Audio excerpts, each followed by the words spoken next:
Good morning everyone. आज के इस लेक्चर में हम BCom second sem business mathematics के चैप्टर नंबर 6 की बात करते हैं, जो कि बेस्ड है हमारे पास डायग्राम्स के ऊपर कि डायग्राम्स होता क्या है, उसके कितने टाइप्स होते हैं। सो फर्स्ट हम डेफिनेशन करते हैं डायग्राम की। डायग्राम होता क्या है, हमारे किस काम आता है। बेसिकली डायग्राम हमारे पास जो भी हमारे पास इंफॉर्मेशंस और डाटा होता है उसको ग्राफिकल या डायग्राम की हेल्प से समझने में हमारी मदद करता है, जो कि हमारे पास इजीली हमें समझ में आ जाता है। डायग्राम की definition: A diagram is a symbolic representation of information और डाटा यूजिंग विजुअलाइजेशन टेक्निक्स। की विजुअलाइजेशन यानी कि हम डायग्राम को देख के हम उस डाटा या इंफॉर्मेशन का हम पता लगाते हैं कि ये इसमें कहना क्या चाह रहा है। सो डायग्राम की हेल्प से हमारा एक तो हमारा टाइम बचता है और हमें वो चीज़ें आसानी से समझ में आ जाती हैं। सो नेक्स्ट है हमारे पास की टाइप्स ऑफ डायग्राम की। डायग्राम होते कितने प्रकार के हैं वो हम वन बाय वन यहाँ पे डिस्कस करेंगे। There are various types of diagram which can be categorised as one dimensional, two dimensional, three dimensional diagram and pictographs. इन सभी को हम वन बाय वन एग्जांपल्स की सहायता से आगे समझने की कोशिश करेंगे। तो सबसे पहले हम देखते हैं कि वन डायमेंशनल डायग्राम कैसे होता है। One dimensional diagrams are those diagram which gives information only in term of some length. In this diagram, breadth does not matter. कि यानी कि सिर्फ जो हमारे पास वन डायमेंशनल डायग्राम है उसमें सिर्फ हम लेंथ को मेजर करते हैं, उसमें हमारे पास उसकी चौड़ाई के बारे में कुछ भी नहीं होता। जैसे कि इसमें कितने प्रकार के डायग्राम होते हैं, जैसे कि लाइन डायग्राम हो गया, बार डायग्राम हो गया, ये सभी के सभी किसके एग्जाम्पल होंगे, वन डायमेंशनल डायग्राम। सेकेंड है हमारे पास two dimensional diagram. Two dimensional diagrams are those in which length as well as breadth of the bar is considered. कि यानी कि हमारे पास लेंथ के साथ साथ हम उसकी ब्रेड्थ को यानी कि लंबाई और चौड़ाई दोनों को हम इसमें कंसीडर करते हैं टू डायमेंशनल डायग्राम में।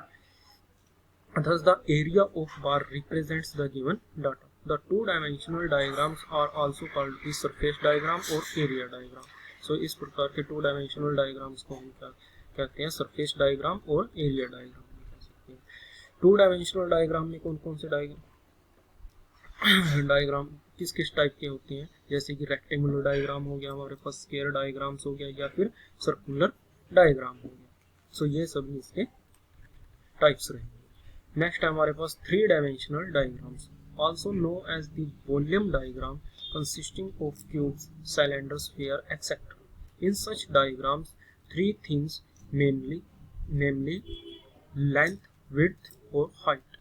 यानी कि इसमें क्या क्या कंसीडर होता है कि इसमें लेंथ भी होगी, विड्थ भी होगी और हाइट भी होगी, have to taken into. Next है हमारे पास pictographs are the diagram in which the data is represented using picture symbols। यानी कि पिक्टोग्राफ्स में जो डायग्राम होता है हमारे पास वो हम कैसे शो करते हैं, जैसे हमारे पास किसी भी चीज़ की कोई पिक्चर सिंबल दिए होते हैं और उन पिक्चर की हेल्प से हम वो डायग्राम शो करते हैं या रिप्रेजेंट्स करते हैं। सो इसको हम नेक्स्ट लेक्चर में डिटेल्स में डिस्कस करेंगे। सबसे पहले हम देखते हैं कि हमारे पास लाइन डायग्राम क्या होता है। सबसे पहले हम डिस्कस करते हैं लाइन डायग्राम के बारे में कि लाइन डायग्राम क्या होता है। A line diagram is a diagram in which the data is represented in the form of line. कि जिसमें हमारे पास डाटा सिर्फ एक लाइन डायग्राम की हेल्प से रिप्रेजेंट किया जाता है, उसे हम लाइन डायग्राम कहते हैं। The length of each line is proportional to the value it represent. यानी कि मतलब क्या है कि हमारे पास हर एक लाइन की लेंथ उस वैल्यू के प्रोपोर्शनल होगी जो हमारे पास वैल्यूज इसमें गिवन होगी। तो आइए लाइन डायग्राम को हम एक एग्जांपल्स की हेल्प से समझने की कोशिश करते हैं। तो जैसे कि हमारे पास एग्जांपल्स दिया गया है यहाँ पे, marks of 10 students of a class are given below, represent then by a line diagram. कि 10 स्टूडेंट्स के हमें क्या दिए गए हैं, मार्क्स दिए गए हैं, उनको हमें लाइन डायग्राम से यहाँ पे शो करना है। सपोज कीजिए यहाँ पे सीरियल नंबर है, ये हमारे पास स्टूडेंट्स हैं 1 से लेकर के 10 तक, और ये इनके मार्क्स दिए गए हैं, यानी कि फर्स्ट स्टूडेंट के 10 हैं, सेकंड के 30 हैं, and so on. So line diagram showing marks of different student is given below. So यहाँ पे हम लिखते हैं let student show on X axis and marks show on Y axis. So ये चीज़ हम यहाँ पे लिख देते हैं कि यहाँ पे जो स्टूडेंट्स हैं वो किस पे शो होंगे, एक्स एक्सिस पे, और मार्क्स किस पे शो होंगे, वाई एक्सिस पे। और यहाँ पे हम स्केल लेते हैं कि 1 सेंटीमीटर कितने मार्क्स को दर्शाता है, 5 मार्क्स को, यानी कि 1 centimetre is equal to 5 marks. कि यहाँ पे ये जो हमने एक लाइन लगाई है, यहाँ तक मार्क्स 5 हैं, यहाँ लग 10 है, यहाँ लग 15 है, यानी कि ये 1 सेंटीमीटर है अगर, तो ये कितने मार्क्स को शो करेगा, यहाँ पे 5 को। नेक्स्ट भी 5 से लेकर के 10 तक ये कितने को शो करेगा, 10 को, and so on. So first student को लेते हैं हम, स्टूडेंट हमने लिए थे एक्स एक्सिस पे। सो फर्स्ट स्टूडेंट, तो इसके मार्क्स कितने हैं, 10। सो यानी कि हम डायरेक्ट स्ट्रेट लाइन कहाँ तक ड्रॉ करेंगे, 10 तक। और सेकंड स्टूडेंट के कितने मार्क्स हैं, 30 हैं। सो ये कहाँ तक चला जाएगा, 30 तक, यानी कि एक लाइन यहाँ पे ड्रॉ कर देंगे। ये किसके मार्क्स शो करेगा, स्टूडेंट नंबर 2 के। और स्टूडेंट थर्ड के कितने मार्क्स हैं, 15 है। सो यानी कि ये कहाँ तक आ जाएगा, ये यहाँ 15 तक, एंड सो ऑन। इसी तरह से हम सभी 10 स्टूडेंट्स के मार्क्स यहाँ पे लाइन डायग्राम से शो करेंगे। सो जो ये लाइन लगाई गई है इस ग्राफ के अंदर, सो यही कैसा डायग्राम है हमारे पास, लाइन डायग्राम। कि अगर हम सिंपल एक लाइन लगा दें इस तरह से, सो ये इसको शो करेगा, line diagram. So next diagram है हमारे पास bar diagram. So bar diagram, a bar diagram is a diagram in which data is represented in the form of bars. A bar diagram can have either horizontal or vertical bar with equal spacing between them. यानी कि बार diagram में क्या है कि अगर हमें कोई data show करना है तो वो हम किससे करते हैं, बार से। और बार डायग्राम हमारे पास हॉरिजॉन्टल भी हो सकता है और वर्टिकल भी हो सकता है, लेकिन जो हम इस डायग्राम में बार्स ड्रॉ करेंगे उनके बीच का डिफरेंस हमारे पास क्या होना चाहिए, इक्वल होना चाहिए।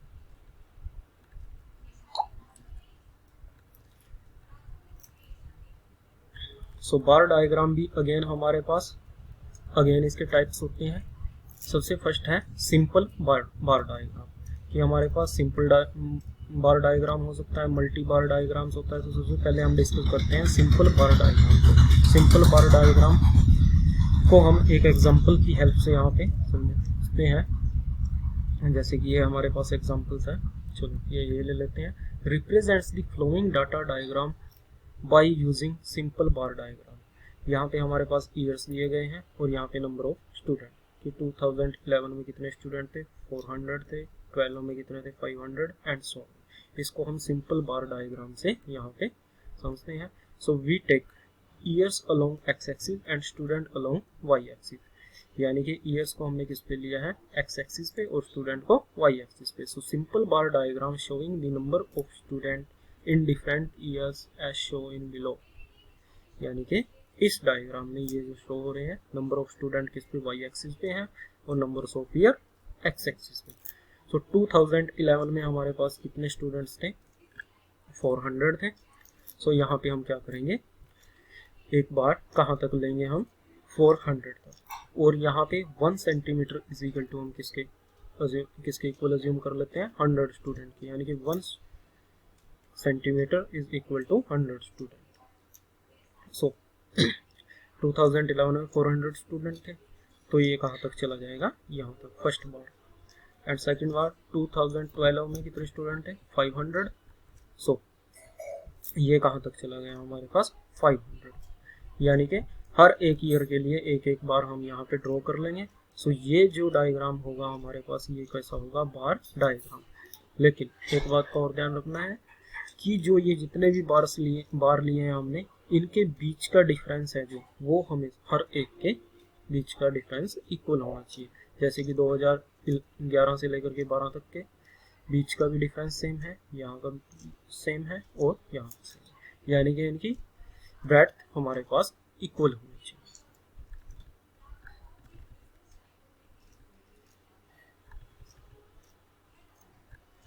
नेक्स्ट हम बात करते हैं मल्टी बार डायग्राम्स की। मल्टी बार डायग्राम भी हमारे पास सिंपल बार डायग्राम की तरह ही होता है, सिर्फ उसमें फर्क क्या होता है, उसमें एक से ज़्यादा कॉमोडिटी या फिर एक से ज़्यादा आइटम्स के हम डाटा को शो करते हैं, बाकी सब चीज़ें उसमें सेम रहती है। इसको एक एग्जांपल की सहायता से देखते हैं हम। Represents the following data by multiple bar diagram.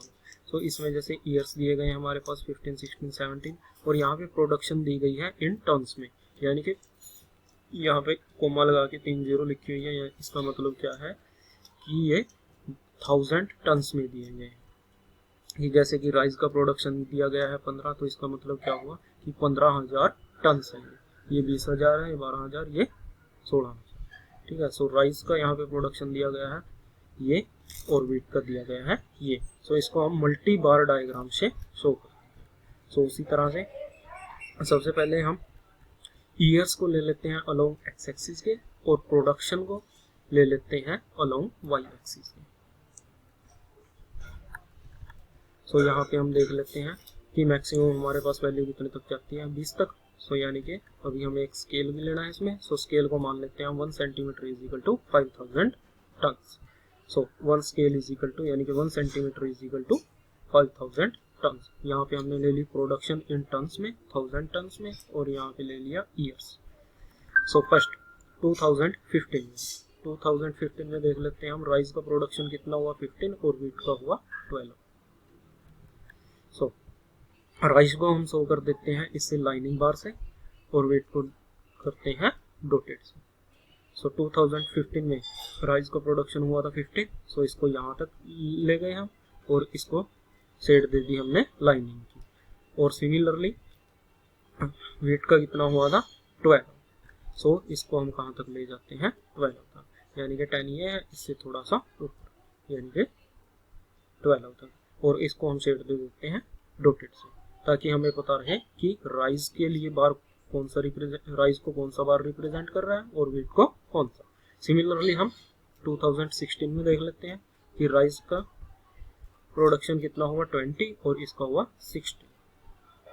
तो इसका 20 हुआ, सो इस बार को हम कहाँ तक ड्रॉ करेंगे 20 तक, और इसको करेंगे हम 15 से थोड़ा सा ऊपर, यानी कि 16 तक। और सिमिलरली हम 2017 और 18 के यहाँ पे ड्रॉ कर लेते हैं। और मल्टी बार डायग्राम में ये हमारे पास सिर्फ 2 कमोडिटी थी, सिर्फ राइस और वेट। हो सकता है यहाँ पे एक और हो हमारे पास, तो हम उसके लिए क्या करेंगे, एक बार और इसके साथ में लगा लेंगे और इतने स्पेस पे इसको आगे करते चले जाएंगे। ठीक है, सपोज करो यहाँ पे राइस है, वेट है, एक हम ले लेते हैं शुगर केन का। सो सपोज करो कि हमारे पास शुगर केन का भी है। सो उसकी जो हम शेड दिखाएंगे यहाँ से, उसके लिए हम एक और यहाँ पे एक और बार लगाएंगे।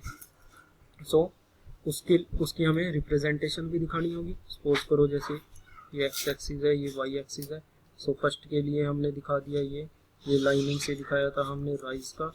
ठीक है, इसी तरह से सपोज करो ये था हमारे पास वीट का, इनकी बीच का डिफरेंस इनका इक्वल होना चाहिए यहाँ पे। ठीक है, सपोज करो हम शुगर केन का भी दिखा रहे हैं। सो उसके लिए हम कुछ और ड्रॉ कर देते हैं, जैसे कि यहाँ पे क्रॉस वाला कर दिया। सो इसके लिए बॉक्सेस भी हमें यहाँ पे अलग अलग से ही बनाने होंगे कि कौन सी चीज किस चीज को रिप्रेजेंट कर रही है। सो यहाँ पे हमारे पास फिर कितने बॉक्सेस बनेंगे, 3 बनेंगे। ये क्या है हमारे पास, लाइनिंग वाला है राइस के लिए है, डॉट वाला है वीट के लिए, और ये क्रॉस वाला हमारे पास रहेगा शुगर केन के। ठीक है, सो मल्टी बार डायग्राम आप लोगों को समझ में आ गया होगा। हाँ जी, जैसे कि ये हमारे पास नीचे दिया गया है, इसमें 3 कमोडिटीज दी गई है, जैसे कि present the following data by the multi bar diagram. इसमें फर्म ए की इनकम दी गई है, बी की और सी की। ठीक है, मेथड वही सेम है। फर्म ए को रिप्रेजेंट कर दिया हमने इस लाइन से, और इसको कर दिया डॉट से, और फर्म सी को हमने थोड़ी तिरछी लाइन से यानी कि स्लाइड लाइन से ड्रॉ करती हैं।